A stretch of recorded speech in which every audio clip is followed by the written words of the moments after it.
আসসালামু আলাইকুম প্রিয় দর্শক আজকের পর্বে থাকছে বাচ্চাদের জন্য বিভিন্ন ধরনের vitamin minerals, calcium, potassium, iron, fibre, fatty acid, amino acid সহ অ্যান্টিঅক্সিডেন্ট সমৃদ্ধ ওয়েট গেইন মিল্কশেক রেসিপি, যা শিশুদের গ্রোথ বৃদ্ধি করবে, হাড় মজবুত করবে, রুচি বাড়াবে এবং মেধা বিকাশে সহায়তা করবে, অর্থাৎ কিছু শেখা বা মনে রাখার ক্ষমতা বাড়াবে।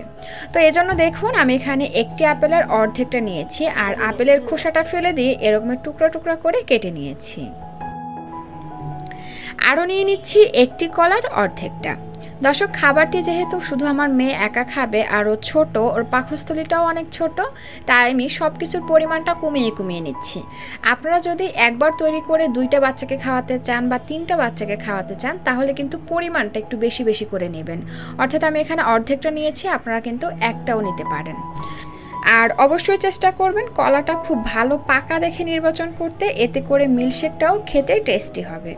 তো যাই হোক, এই যে দেখুন, কলাটা আমি ছুরির সাহায্যে পাতলা পাতলা করে কেটে নিলাম। আর নিচ্ছি এখানে 5টি কাঠবাদাম।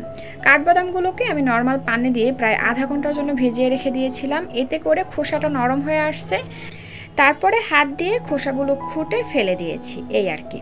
তো এরপরে নিয়ে নিচ্ছি এখানে 3টি খেজুর। খেজুর 3টাকে ভালো করে ধুয়ে নিয়ে খেজুরের মধ্যে থাকা বিচিটা ফেলে দিয়ে ভালো করে চেক করে নিচ্ছি যে এর মধ্যে কোনো পোকামাকড় আছে কিনা। তো এরপরে নিয়ে নিচ্ছি আমি এখানে 1 কাপের একটু বেশি পরিমাণে লিকুইড গরুর দুধ। দুধটাকে খুব ভালো করে জাল করে দেন ঠান্ডা করে নিয়েছি। তো এই হচ্ছে আমাদের মিল্কশেকের উপকরণ। এবার এটাকে ব্লেন্ড করে নিব, এজন্য একে একে প্রতিটি উপকরণ ব্লেন্ডারের জারে দিয়ে দিচ্ছি।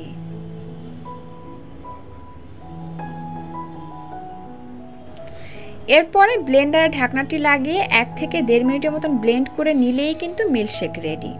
দর্শক, মিল্কশেকে রয়েছে উচ্চ ক্যালোরি উপাদান, তাছাড়া এতে রয়েছে বিভিন্ন ধরনের ভিটামিন সহ পুষ্টিকর উপাদান, যা আপনার শিশুর ওজন বাড়াতে সাহায্য করবে। এটি যেমন খেতে সুস্বাদু, তেমনি এটি ওজন বাড়াতেও কার্যকারী। সাধারণত মিল্কশেকে রয়েছে বিভিন্ন ধরনের পুষ্টিকর উপাদান, যেমন ভিটামিন B6, অ্যান্টিঅক্সিডেন্ট সহ বিভিন্ন রকমের ক্যালোরিযুক্ত উপাদান। তাই যে সকল বাচ্চাদের ওজন বাড়ছে না বা দিন দিন রোগা হয়ে যাচ্ছে, পাতলা হয়ে যাচ্ছে, তাদেরকে কিন্তু এই মিল্কশেকটা সপ্তাহে 4 থেকে 5 দিন একবার খাওয়াতে পারেন। দেখবেন আস্তে আস্তে বাচ্চাদের ওয়েট গেইন করতে শুরু করবে।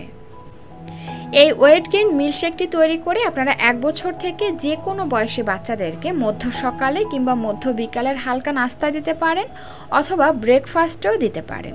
খেতে অসম্ভব মজার হয়।